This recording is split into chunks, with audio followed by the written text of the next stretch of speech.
Welcome to Home Tech Decisions, episode 9. Episode 9. As you saw, I did a lot of motion there, so that might hint to you that we are doing motion sensors on this episode.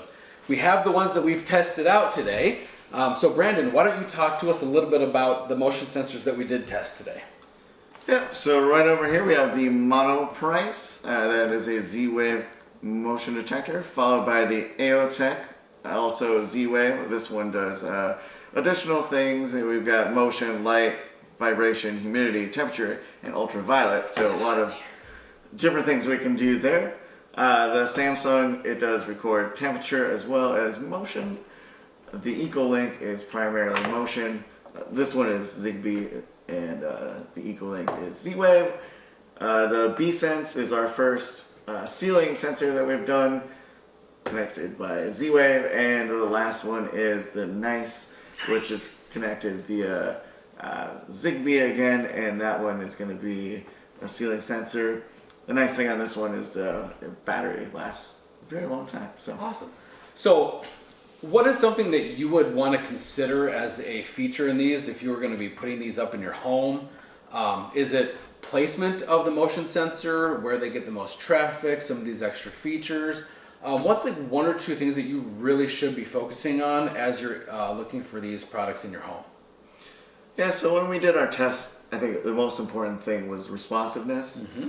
And of that, I would say that Nice was by far the best. I also liked the SmartThings.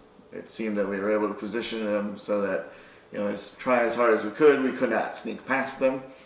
And then if you were to want to add on, do humidity testing or anything, AOTech was a great option there.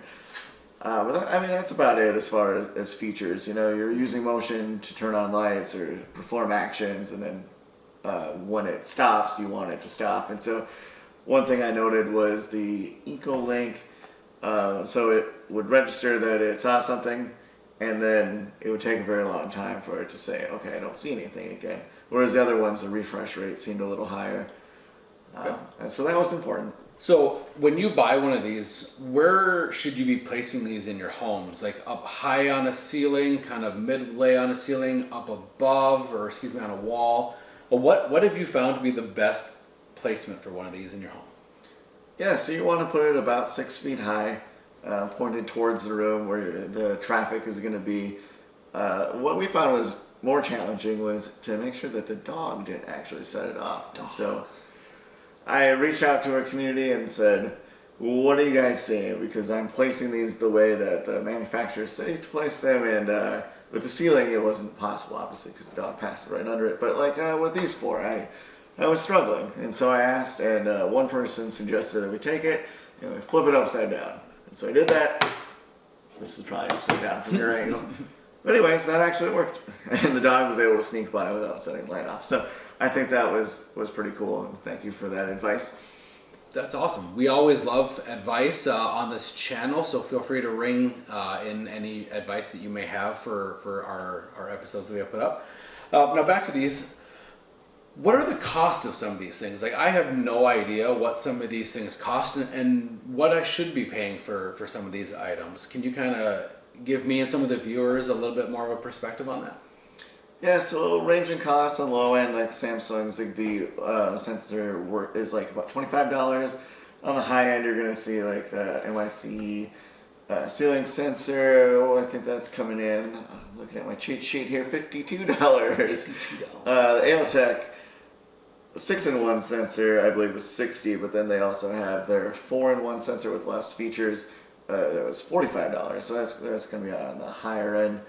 If you were to go with, if you have like a Ring or a Nest or a Bode, those all have motion sensors that go with their kits. Yep. And if you're using it for security purposes, I'd probably just recommend buying that kit because it matches your hub and it's easier to connect. Really like the SmartThing, really like the Nice. Had some connectivity issues with the Monoprice, so I probably wouldn't recommend this one at all. This guy was delayed as all hell, and the AOTech is as much as I like the AOTech, I just felt there was a lot of features I wasn't using, so I might not recommend that if you don't want the features. Yeah. But if you do need the features, it's the only ones that have all these extra features, which are pretty cool. So I just didn't see the need for it. Also, a really cool thing about this guy is that it actually can be powered over USB, whereas the rest of them are battery powered and use very different batteries that are kind of expensive or kind of unique. This guy has the best battery life by far, so another point there. We obviously haven't used these long enough to tell like which ones are running out of battery faster than others. So this is just kind of an overview on some of these motion sensors. Something to look out there for. Yeah, absolutely. So yeah, that pretty much wraps it up. I mean, motion sensors. Motion sensors. They're not too exciting, but fun nonetheless. But great for your home. You know, it's just another addition that you can add onto your home to help with energy conservation. You can schedule them to turn lights off after no activity or turn lights on and as soon as someone walks into the room. So it's just a great feature to have in your home. Know when your kid got out. Yeah. Or turn on a light when you go to the bathroom so you don't stub your toe. Exactly. If you use a hub like Hubitat, you can set rules so that it actually dims the light when it's nighttime, so it's not obnoxiously bright when you get up. And then during other times you can set it to different lighting settings. So that was kind of cool, fun automation we were able to do with our Hubitat. Oh, I think that's around here somewhere. It is around here somewhere, right there. Hubitat. That bad boy. Yeah, it's nice. We also tested all this stuff on the SmartThings hub. So I believe they all worked with both. Well, this guy didn't. He had some connectivity issues. So the rest of them did though. Awesome. Yeah. Well, stay tuned. Feel free to leave your comments, subscribe, watch all of our other videos if you haven't yet, and we look forward to producing more content for you folks. Thank you.